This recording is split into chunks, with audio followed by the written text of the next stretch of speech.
Thanks for joining me today. Today we're going to be tying the Squirrel in silver. So the hook I have in the vise is a full and mill Magni double, silver, size 8. And the thread I'm going to be starting off with is Uni-Thread 80 in white. So initially, catch on about 3 or 4 mil behind the eye, just leaving enough room for your head. And then nice tight turns, creating a good base of thread down your shank, stopping just before the hooks separate. Just trim off our excess there. So for the tag of the fly, I'm going to be using some silver oval, small. I'll also be using this for the rib, so just cut off the generous length of it. Catch it in with a few turns of thread to secure, and then just where the hooks start to split, wind back towards the bend, nice tight turns.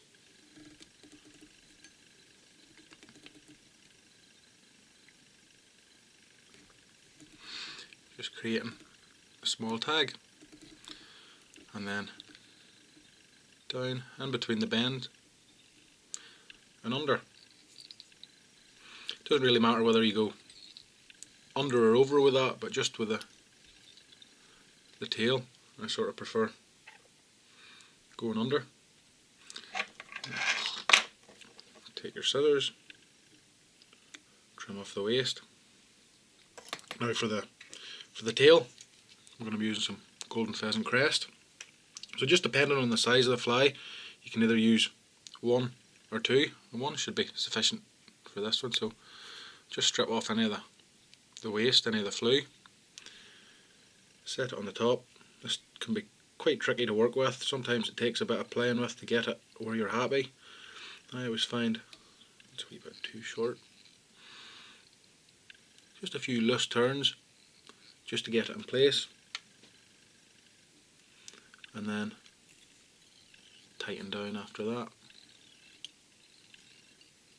There we go. Reasonably happy with that. And then bring your thread up. What I'm going to do is just cut off this excess now, and then tidy all them loose ends down.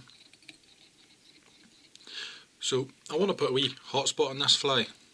I'm going to use some Glow Bright floss. So we'll just whip finish this thread off here to get it out of the way. There's no point in having to try and work around it if you don't need to. So that gets rid of that.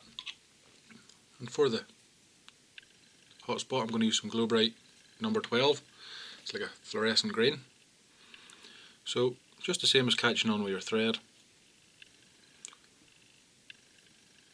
Just catch on, a few turns to secure it. Trim off your waist, there's a wee bit there. There we go. And again, just cover your turns of white thread down to the tail and back up again. It doesn't have to be big, a couple of mil is sufficient. And then bring your thread up.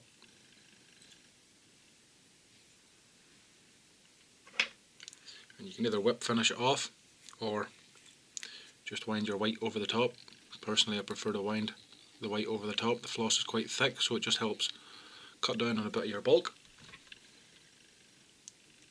Trim off, and then just to secure the floss, we'll stick on a wee dab of varnish.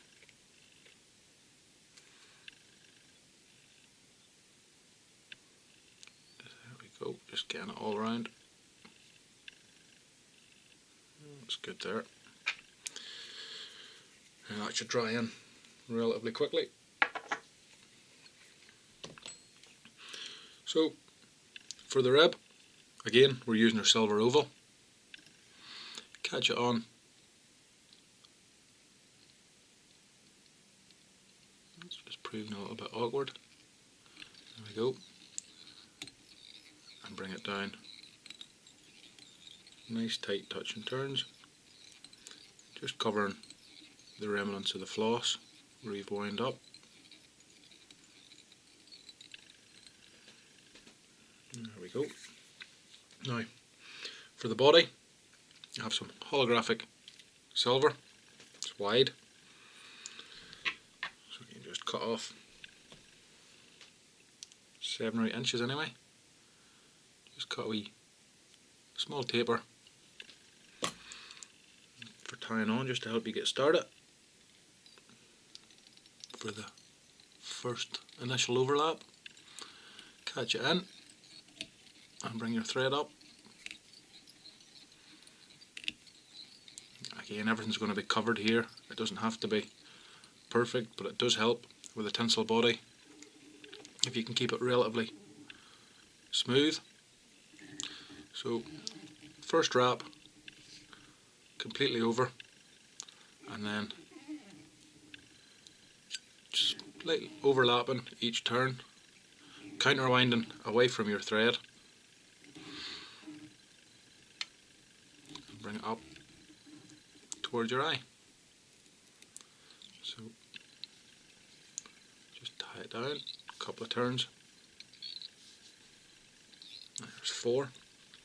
Take your scissors, and rather than just cut it off completely and have to tie down the waist, I like to just nick the tinsel, and then it should, if I can get hold of it here, just peel off nice and tight to your thread. It'll probably be very difficult to get that cut with the scissors as tight as that. So now we're going to rib the fly. So catch your rib in your hand. Again, first turn right round at your globe right butt, and then winding it the same direction as your thread, which will help to lock in your tinsel body. Nice open even turns all the way up and catch in.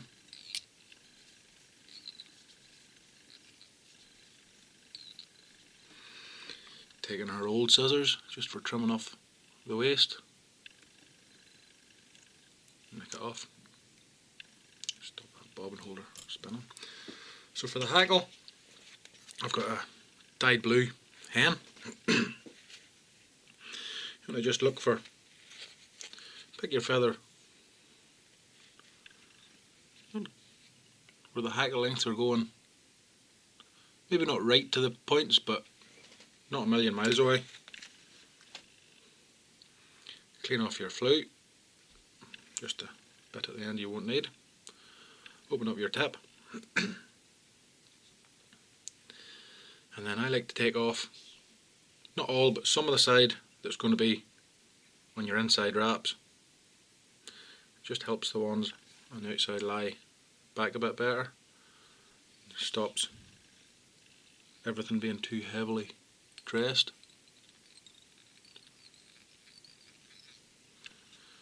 There's 5 turns. I'll go for another one. Lock your tip back with a few more.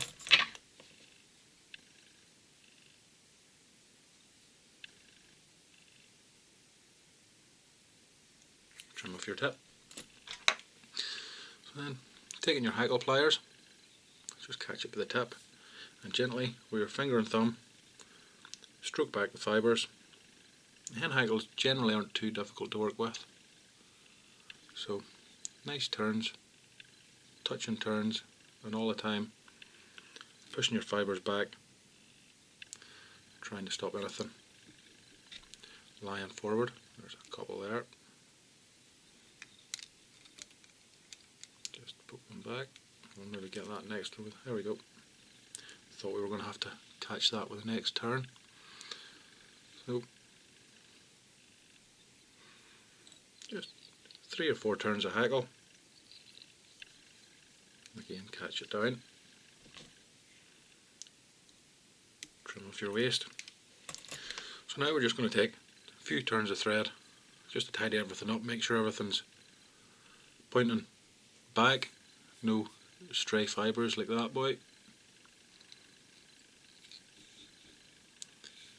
pushing back, and then with your finger just try and manipulate everything away from the top, pointing down, nice low profile. It'll help with your wing. There we go, it's not too bad there.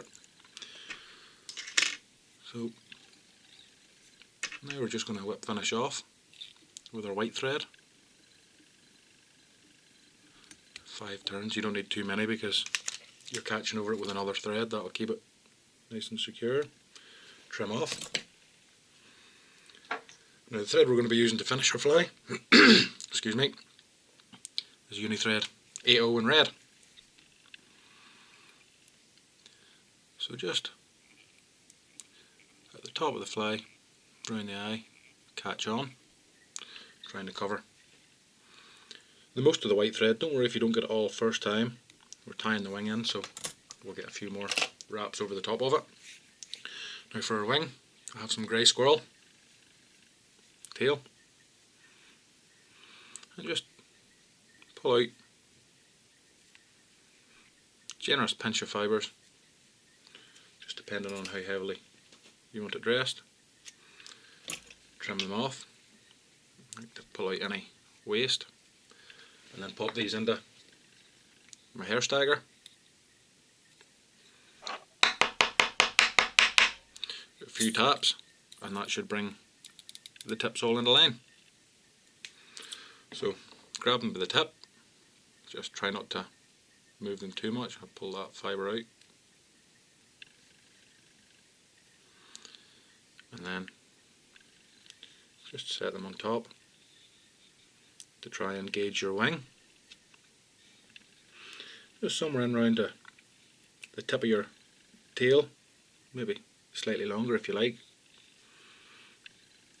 Then get a rough marking. Just trim them off with your scissors. I like to trim mine at a slight angle. I find it helps for tying them in. Just helps give the head a bit of a taper and start to bind it down. Squirrel tail can be quite tricky, sometimes it's a little bit slippy, so take your time with it. Plenty of wraps of thread, that's why I wasn't too concerned at the start if I'd have covered all of the white or not, because I knew I was going over with the red. And then just to try and enhance the wing a bit, I have some strand of silver crystal flash, so I'm going to tie a strand on each side. Again, aim for the length of the wing, maybe slightly longer if you like, and just try and get everything to sit nice. There we go, couple of loose turns.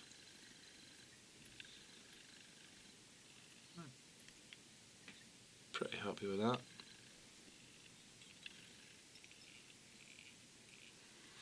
It's tied in. Trim away our excess.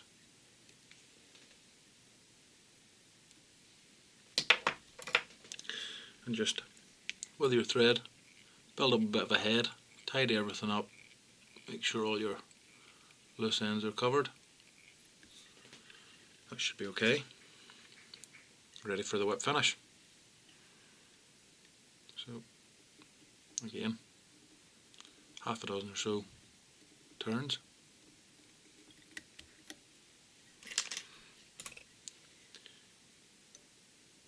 Trim off the excess. And now just a varnish.